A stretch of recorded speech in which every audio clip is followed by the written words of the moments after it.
दोस्तों, educational Vande Mataram channel में आप सभी का स्वागत है। आज हम भारतीय अर्थव्यवस्था के बारे में चर्चा करेंगे, जिसमें हम देखेंगे अर्थव्यवस्था का परिचय। चलिए वीडियो को शुरू करते हैं। अर्थशास्त्र इकोनॉमिक क्या है? अर्थशास्त्र का जनक एडम स्मिथ को कहा जाता है। इनकी पुस्तक है वेल्थ ऑफ नेशन। देखते हैं कि अर्थव्यवस्था इकोनॉमी क्या होती है। जब किसी देश या राज्य की आर्थिक गतिविधियों के संचालन के लिए अपनाए जाने वाले नियम या नीतियां ही अर्थव्यवस्था कहलाती है। अर्थव्यवस्था दो प्रकार की होती है, जैसे पहला है पूंजीवादी अर्थव्यवस्था, दूसरा है साम्यवादी या समाजवादी अर्थव्यवस्था। चलिए देखते हैं क्या है पूंजीवादी अर्थव्यवस्था। पूंजीवादी अर्थव्यवस्था, पूंजीवादी स्वतंत्रता के समर्थक होते हैं। पूंजीवादी में निजी संपत्ति को मान्यता देता है। मतलब पूंजीवादी जो होता है यह निजी सेक्टर होता है। पूंजीवादी में मुक्त व्यापार व्यवस्था है, अर्थात बाजार पर कोई सरकारी नियंत्रण नहीं होता है।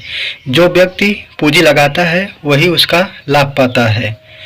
पूंजीवाद में संसाधनों का वितरण योग्यता के आधार पर किया जाता है। जिसके पास अधिक पैसा रहेगा उसके पास अधिक संसाधन रहेगा। पूंजीवाद में लोकतांत्रिक शासन है। मतलब पूंजीवाद में कोई भी व्यक्ति पूंजी लगा करके धन कमा सकता है। पूंजीवाद में अधिकारों पर अधिक बल दिया जाता है। पूंजीवाद का मुख्य विचारक एडम स्मिथ जी हैं। एडम स्मिथ की पुस्तक का नाम वेल्थ ऑफ नेशन है, जो 1776 ईस्वी में प्रकाशित हुई थी। अगला देखते हैं साम्यवादी या समाजवादी अर्थव्यवस्था। साम्यवाद में निजी संपत्ति को मान्यता नहीं होती है। यह सरकारी संपत्ति सरकार के अधिनियम में होती है। साम्यवाद में बाजार पर पूर्णतः सरकारी नियंत्रण होता है। मतलब जो साम्यवादी अर्थव्यवस्था होती है उसमें बाजार पर सरकार का हस्तक्षेप होता है। कुछ मतलब साम्यवाद में संसाधनों का वितरण आवश्यकता के आधार पर किया जाता है। जैसे साम्यवादी अर्थव्यवस्था में जो संसाधनों का वितरण होता है जब उसकी आवश्यकता होती है तभी किया जाता है। साम्यवाद में तानाशाही शासन है। साम्यवादी में हिंसा के समर्थन करते हैं। साम्यवादी धार्मिक रूप से नास्तिक होते हैं। साम्यवाद में धर्म की तुलना अफीम से की गई है। साम्यवाद में वर्ग संघर्ष को मानते हैं। साम्यवाद में कर्तव्यों पर अधिक बल दिया जाता है।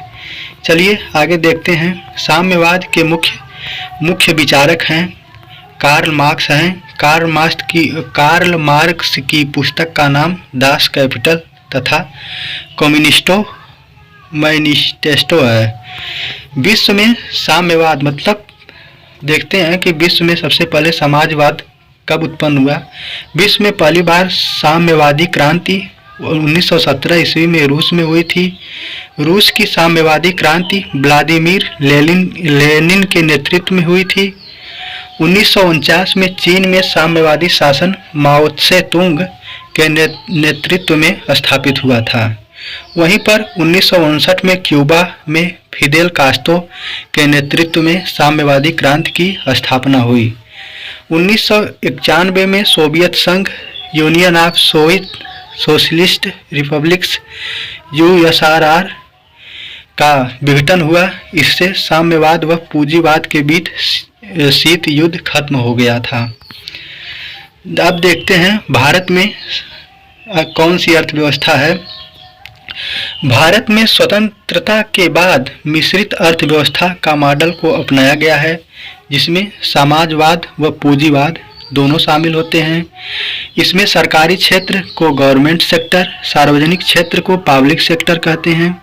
मिश्रित अर्थव्यवस्था से हमारा झुकाव समाजवाद की तरफ था।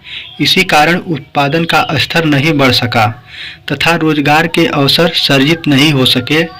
1991 में भारतीय अर्थव्यवस्था में एक संकट उत्पन्न हो गया था, जिसके बाद आर्थिक सुधार लागू किए गए तथा अर्थव्यवस्था का झुकाव पूंजीवाद की ओर होने लगा। चीन के द्वारा 1978 में आर्थिक सुधार लागू किए गए थे। चलिए अगली वीडियो में हम मांग एवं आपूर्ति के बारे में चर्चा करेंगे। वीडियो को देखने के लिए प्लीज़ चैनल को सब्सक्राइब कर लीजिए एवं वीडियो को लाइक कर दीजिए। Thank you so much.